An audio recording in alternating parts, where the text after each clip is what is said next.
Hi viewers, இன்னைக்கான வீடியோவில் என்ன நடக்குதுன்னு பார்ப்போம். வீடியோக்குள்ளே போகிறதுக்கு முன்னாடி நம்ம சேனலை லைக் அண்ட் சப்ஸ்கிரைப் பண்ணிட்டு கொஞ்சம் சப்போர்ட் பண்ணுங்க. வாங்க இப்போ வீடியோக்குள்ளே போகலாம். எபிசோட் வேற லெவலில் போய்கிட்டு இருக்கு. சாமுண்டேஸ்வரி துர்கா பதட்டமா இருக்கிறத பார்த்துட்டு துர்கா கிட்ட கேட்குறாங்க, என்னாச்சு துர்கா, நீ முன்ன மாதிரி இல்லையே, இப்போ ரொம்பவே பதட்டமா இருக்க அப்படின்னு சொல்லிட்டு கேட்க, அதுக்கு துர்கா சொல்றாங்க, அதெல்லாம் ஒன்றும் இல்லைம்மா அப்படின்னு சொல்லிட்டு சமாளிச்சிடுறாங்க. சாமுண்டேஸ்வரிக்கு மனசுல டவுட் வருது.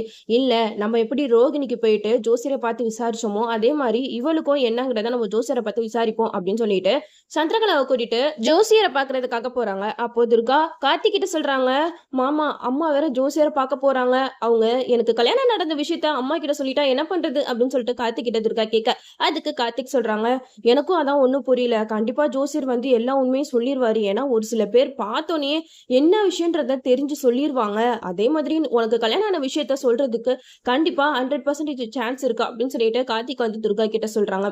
சாமுண்டேஸ்வரி சந்திரகலா இவங்க ரெண்டு பேருமே அங்க போயிடுறாங்க. அங்க போயிட்டு ஜோசியரை பாக்குறாங்க. அப்போ ஜோசியர் வந்து சிரிச்சுக்கிட்டு சாமுண்டேஸ்வரி கிட்ட சொல்றாங்க, என்னம்மா உன் பொண்ணுக்கு ஜோசியம் பார்க்க வந்திருக்கியா, வா வந்து உட்காரு அப்படின்னு சொல்லிட்டு சாமுண்டேஸ்வரியை உட்கார வச்சு அங்க சோழிய உருட்டுறாங்க.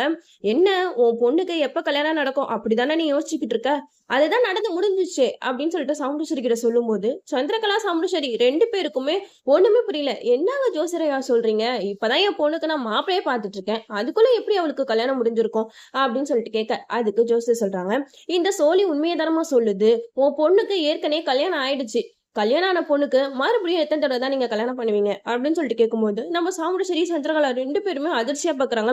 அப்போ சந்திரகலா சொல்றாங்க, அச்சோ துர்காவும் எவனையாவது கல்யாணம் பண்ணிக்கிட்டாலா போச்சு, நான் அவளை வச்சு ஏதாவது இந்த குடும்பத்தை பழிவாங்கலாம்னு யோசிச்சுட்டு இருக்கும்போது இவளுக்கு இந்த மாதிரி ஏதாவது ஒரு வேலையை பண்ணிட்டு வந்துடுறாங்களே அப்படின்னு சொல்லிட்டு சந்திரகலா மனசுல யோசிச்சுட்டு இருக்காங்க. அப்போ சாமுண்டேஸ்வரி கிட்ட சொல்றாங்க, அக்கா எனக்கு என்னமோ அந்த நவீன் பையன் மேலதான் டவுட்டா இருக்கு, ஏன்னா அவன் தானே துர்கா பின்னாடி சுத்திட்டு இருந்தான் அப்படின்னு சொல்லிட்டு சந்திரகலா சாமுண்டேஸ்வரி கிட்ட சொல்றாங்க.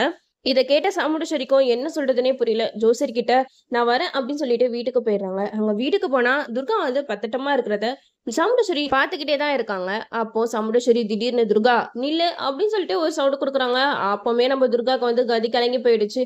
என்னம்மா அப்படின்னு சொல்லிட்டு யோசிச்சுட்டு இருக்கும்போது அவ கழுத்துல இருக்கிற தாலிய நம்ம சாமுண்டேஸ்வரி பாத்துடுறாங்க. பார்த்ததுமே துர்காக்கு என்ன பண்றதுன்னே தெரியல.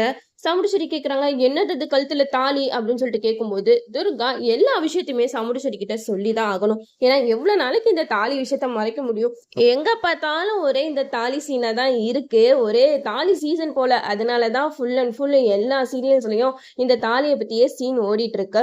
சரி, நம்ம துர்கா வந்து பயந்து பயந்து சாமுண்டேஸ்வரி கிட்ட எல்லா உண்மையுமே சொல்லிடுறாங்க. ஆமாமா, எனக்கு நவீன பிடிச்சிருக்கு, நான் அவனை தான் கல்யாணம் பண்ணிக்கிட்டேன், நீங்க வந்து எனக்கு யாரோ ஒருத்தர மாப்பிள்ளையா ஆக்கணும்னு நீங்க நினைச்சீங்க, ஆனா என்ன அவனை கல்யாணம் பண்ணிக்க முடியாது, நான் நவீனை தான் விரும்புறேன், அதனாலதான் நான் அவனை கல்யாணம் பண்ணிக்கிட்டேன் அப்படின்னு சொல்லிட்டு சாமுண்டேஸ்வரி கிட்ட துர்கா சொல்லிடுறாங்க. இதை கேட்டதுமே சாமுண்டேஸ்வரி ரொம்பவே ஷாக் ஆயிடுறாங்க. அந்த இடத்துல பயங்கரமா உட்காந்து அழுகுறாங்க. ஏற்கனவே ரோகிணி என்னை விட்டுட்டு போயிட்டா, இப்போ நீ வேறையா, நான் உனக்கு ஒரு நல்ல வாழ்க்கையை அமைச்சு கொடுக்கணும் தானே நினைச்சேன் அப்படின்னு சொல்லிட்டு சாமுண்டேஸ்வரி அந்த இடத்துல ஃபீல் பண்ணி அழுதுட்டு இருக்காங்க.